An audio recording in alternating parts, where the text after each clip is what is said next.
Tigdugay man magpalimpyo pero okay ra basta dili lugitonon.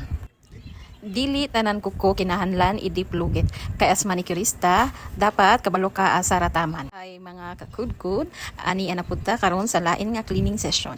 Kani akong customer, tigdugay gyud ni siya magpalimpyo pero okay ra. Kay dili man gyud ni lugitonon.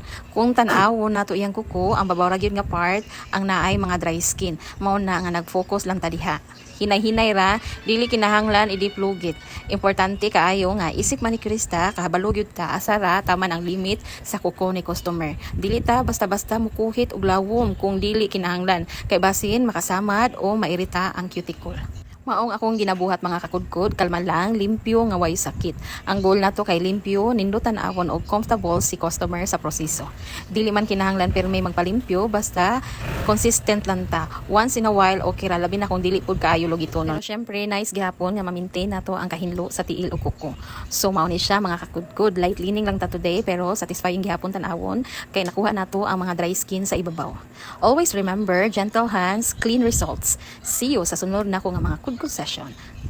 Don't skip mga kakudkod para kay sa tumoy ninyo makita, sa tumoy ani nga video ninyo makita kung unsa ka amazing ang transformation ani nga kuko.